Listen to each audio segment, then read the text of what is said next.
आप सभी को मेरा नमस्कार। आज मैं छात्रों से कमिटमेंट के बारे में बात करना चाहता हूँ। कमिटमेंट यानी प्रतिबद्धता या संलग्नता एक वह चीज़ होती है जिसके कारण हम कोई भी सफलता प्राप्त कर सकते हैं। यदि हम किसी कार्य के लिए कमिटेड हैं, यदि हम किसी कार्य को करना चाहते हैं, यदि हम चाहते हैं कि उस कार्य को पूर्ण रूप से हम करें, उसमें सफलता प्राप्त करें, उस लक्ष्य को प्राप्त करें, तो उसके लिए सबसे बड़ा एलिमेंट, सबसे बड़ा कारक प्रतिबद्धता होती है, कमिटमेंट होता है। यदि हम किसी कार्य के प्रति कमिटेड हैं तो हम उस कार्य को आसानी से कर सकते हैं।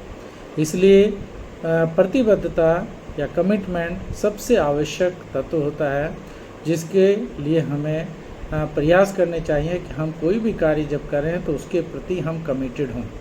आज हम इसी पर विचार करेंगे। कुछ एलिमेंट्स जो प्रतिबद्धता के होते हैं, कमिटमेंट के होते हैं, आज हम उनके बारे में बात करेंगे। पहला, समर्पण, डेडिकेशन। पढ़ाई में समर्पण का विशेष महत्वपूर्ण तत्व होता है। समर्पण अगर हमारा किसी भी कार्य के प्रति है तो हम उस कार्य को आसानी से कर सकते हैं। यदि हम डेडिकेटेड हैं पढ़ाई के लिए तो हम उस पढ़ाई में भी अच्छे अंक प्राप्त कर सकते हैं, सफलता प्राप्त कर सकते हैं। इसलिए हमारी सफलता में सबसे बड़ा जो कारक होता है वह होता है डेडिकेशन।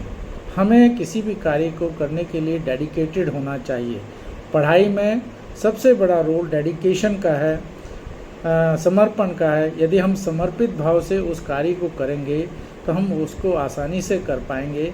यदि हम पढ़ाई में समर्पण रखेंगे तो पढ़ाई में हमें अच्छे अंक भी आएंगे और सफलता भी मिलेगी। हम अपने लक्ष्य को आसानी से प्राप्त कर सकेंगे। दूसरा कारक है डिसिप्लिन, संयम। संयम से पढ़ाई करना आवश्यक होता है। यदि हम डिसिप्लिन हैं, यदि हमने एक अपना टाइम टेबल बनाया है, उस टाइम टेबल के अनुसार हम डिसिप्लिन वे में पढ़ाई करते हैं, यदि हमने सोचा कि हमें प्रतिदिन 5 घंटे पढ़ाई करनी है और प्रत्येक विषय को 1 घंटा देना है और हम उस टाइम टेबल को पूर्ण रूप से लागू करें, डिसिप्लिन वे में हम पढ़ाई करें, हमने अपने समय को इस प्रकार से विभाजित किया हो कि हमारे सोने का समय निर्धारित हो, खाने का समय निर्धारित हो, खेलने का समय निर्धारित हो तथा पढ़ाई का समय भी निर्धारित हो। हम ऐसा ना करें कि हम एक समय में ज़्यादा किसी एक चीज़ को ज़्यादा दे दें। खेलने के लिए हम ज़्यादा समय लगाएंगे तो पढ़ाई के लिए कम समय पड़ेगा। यदि हम घूमने फिरने में ज़्यादा समय लगाएंगे तो पढ़ाई के लिए हमें कम समय मिलेगा। इसलिए हमें अपने कार्यों में डिसिप्लिन रखना है। हम अनुशासित रूप से, संयमित रूप से कार्य करें, पढ़ाई करें, ताकि हम सभी कार्यों को समय से कर सकें। तो इस तरह से पढ़ाई के लिए जो सबसे ज़्यादा ज़रूरी होता है वह होता है डिसिप्लिन। तो हमें अपने कार्यों में अनुशासित रूप से कार्य करना है ताकि हम अपने लक्ष्य को आसानी से प्राप्त कर सकें। तीसरा है निरंतरता, कंसिस्टेंसी। यदि हम कंसिस्टेंसी रूप से कार्य करते हैं, यदि हम अपने कार्यों में निरंतरता रखते हैं, यदि हम पढ़ाई निरंतर रूप से करते हैं, यदि हम खेल में भी निरंतर रूप से भाग लेते हैं, यदि कोई भी कार्य हम कंसिस्टेंसी से करते हैं, निरंतरता से करते हैं, तो वह कार्य हमें आसानी से करने में सफलता मिल जाती है। उस कार्य में हमें सफलता मिलती है। निरंतरता के कारण, कंसिस्टेंसी के कारण हम किसी भी लक्ष्य को आसानी से प्राप्त कर सकते हैं। इसलिए पढ़ाई में हमें निरंतरता रखनी है, कंसिस्टेंसी रखनी है, ताकि हम पढ़ाई में सफल हों और आगे बढ़ते रहें। नंबर 4, संवेदनशीलता, रेस्पॉन्सिवनेस। पढ़ाई में रेस्पॉन्सिवनेस का बड़ा योगदान है। यदि हम किसी भी कार्य के लिए रेस्पॉन्सिव हैं, यदि हम तुरंत जवाब देते हैं, संवेदनशील हैं, यदि हमें लगा कि हमने कोई लक्ष्य निर्धारित किया तो हमें उसके प्रति भी रेस्पॉन्सिव होना चाहिए। तो रेस्पॉन्सिवनेस पढ़ाई में बहुत आवश्यक होती है। हमें हर जगह रेस्पॉन्सिवनेस की ज़रूरत होती है, हमें संवेदनशीलता की ज़रूरत होती है। हमें प्रत्येक कार्य के प्रति संवेदनशील होना चाहिए। हमें पढ़ाई में भी संवेदनशील होना चाहिए ताकि हम उसमें सफलता प्राप्त कर सकें। नंबर 5, मोटिवेशन, प्रेरणा। पढ़ाई के लिए प्रेरणा बहुत ज़रूरी है। हमें प्रेरणा बाहर से भी मिलती है, हमें प्रेरणा अंदर से भी मिलती है। यदि हम प्रेरित होंगे तो हम किसी भी कार्य को, किसी भी लक्ष्य को प्राप्त कर सकते हैं। किसी भी कार्य को करने के लिए हमें आसानी से उस कार्य के लिए प्रेरणा जरूरी होती है। अगर हमें शिक्षक प्रेरित करते हैं, हमें अभिभावक प्रेरित करते हैं, हमें समाज के लोग प्रेरित करते हैं, तो वह प्रेरणा हमें आगे बढ़ने के लिए सहायक होती है। अतः प्रेरणा बहुत ज़रूरी है, और यदि हम प्रेरित होंगे तो हम अपने लक्ष्य को आसानी से प्राप्त कर सकेंगे। नंबर 6, एंथुसिज्म, उत्साह। पढ़ाई में उत्साह बनाए रखना चाहिए।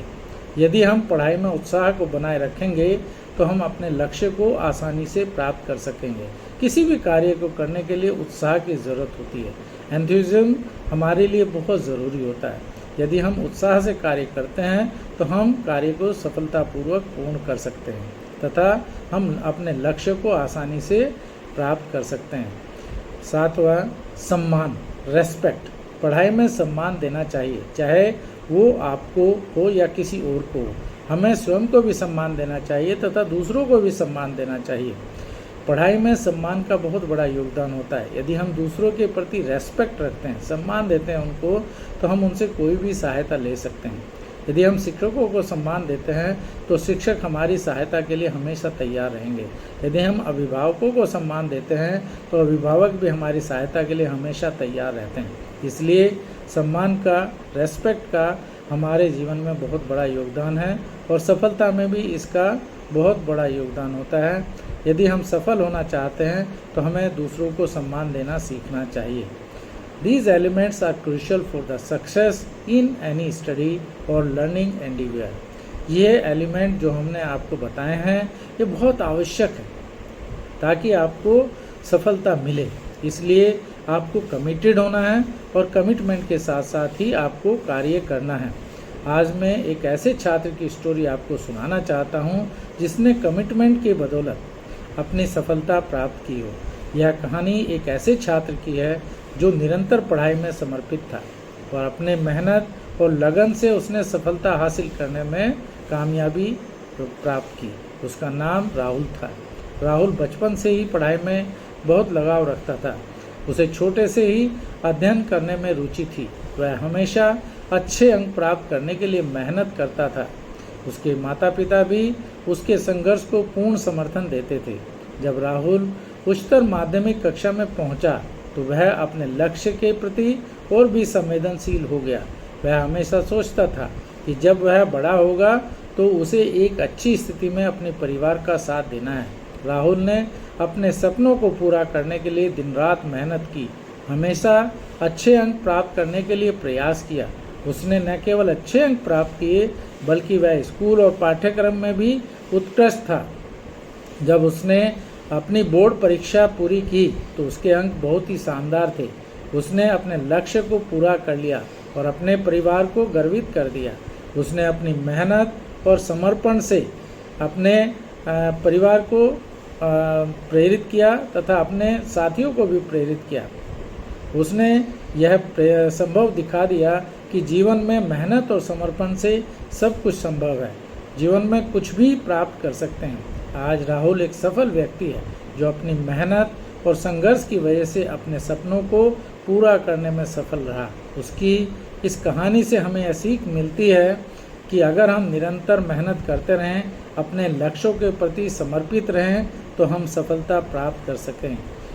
आज मैं बच्चों को कहना चाहता हूँ कि यदि आप सफलता प्राप्त करना चाहते हैं तो मेहनत और संघर्ष करते रहिए, आगे बढ़ते रहिए। हम आपकी सफलता की कामना करते हैं। धन्यवाद।